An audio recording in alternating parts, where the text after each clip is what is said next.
It's the one and only 5D Attraction, and I'm back. I dropped such a fire video, and my damn computer, the volume was messed up. So now I got to do another one. This is how you know I'm staying true to the game, trying to get y'all this damn game. Because I'll tell you one thing that pissed me off. But we back at it, man. You know, we good, we blessed. And we're gonna talk about the choosing signals. Choosing signals this is one of the most important parts of the game. And for all the people out there that's like, oh, you know, we don't want to chase. You know, a big part of this channel is about not chasing, not being thirsty, being in your power. But at the same time, we talk about approaching. We talk about, you know, we review approaches. So people are a bit confused there. So here's what you got to understand. You don't want to be out there just running, chasing after every girl. So you got to understand that choosing signals is the key. Choosing signals let you know that she's attracted. Because you got to understand it all begins with attraction. It all starts with attraction. Then, when she's attracted, you all build conversation. Okay. So once y'all build conversation, right, that's when trust is developed. Once trust is developed, she can be comfortable to be in isolation with you. When she's in isolation with you, that's where the seduction or the sexuality or sensuality takes place. All the S words, right? They all take place right there. So this is the sequence of what's going on, but it all begins with attraction. If she is not attracted with you, or if she is not attracted to you, she's not going to be comfortable enough to get in isolation with you unless you're in the friend zone. And if you're in the friend zone, then you don't even need to be watching this channel. You need to be watching the friend channel. All right. So attraction is key. And you can read attraction signals, then you know when to strike.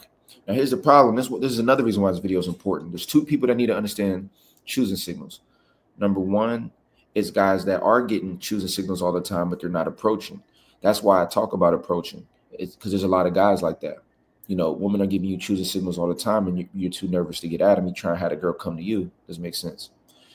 The second thing out there when it comes to choosing signals is for the guys out there who aren't getting choosing signals. That means you got more work to do. All right. I always say there are certain things that can put you in the top 20% that doesn't involve height or money or status. You can work out. That's something that you can control that will put you ahead of 80% of men because 80% of men are out of shape. And then there's dressing well and smelling good.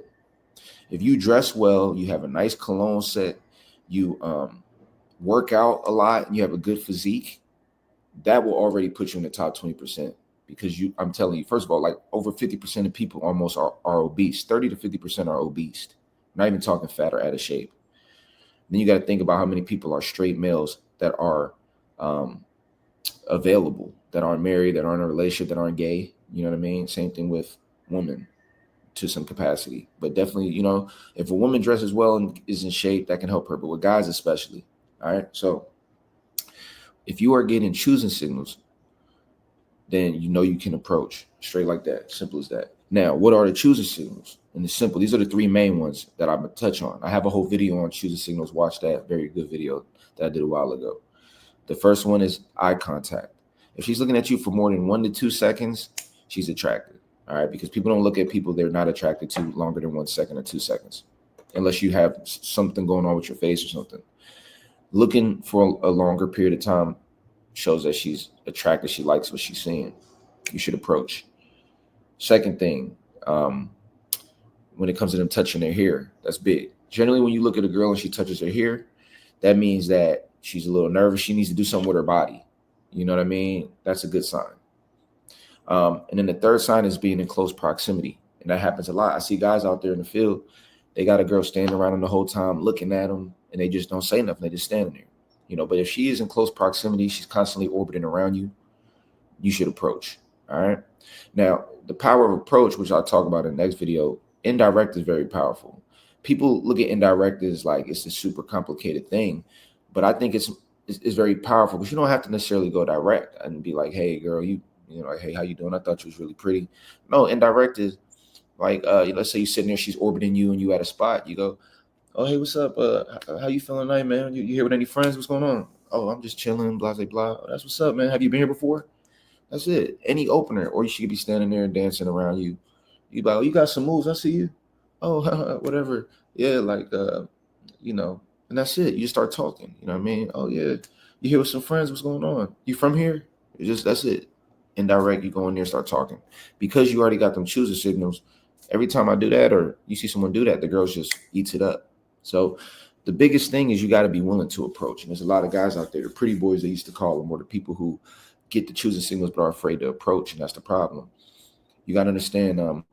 We want to move precise. Like I said, we don't want to be thirsty out there in the field. So you want to be perceptive, be aware, look around you. A lot of people walking and ain't looking around. This girl's staring at you all day, giving you different choosing signals. So look out for those. Those are the three main ones we're going to talk about.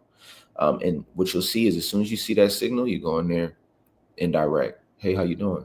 Or she might be like, oh, hey, it's a beautiful day out here, right? Yeah, it is. Are you from here? You kind of gave me the vibe you was from this place. Whatever. Now you in there. Boom. So, that's the key out there. It's not about being thirsty. Don't be chasing. Look out for them choosing signals when you get them. Make your move, and then you good to go. You know what I mean? So that's the game I got, man. Like I said, man, I dropped this fire video. I had to redo it. But guess what? That's what we do. We don't stress. We just stay blessed. We just stay fresh. We stay clean. You know what I'm saying? Everything in between, man. It's the one and only 5D attraction. Make sure to like, subscribe. Make sure to check out that Patreon. We got all the game on there. I'll see y'all in the next video. Peace.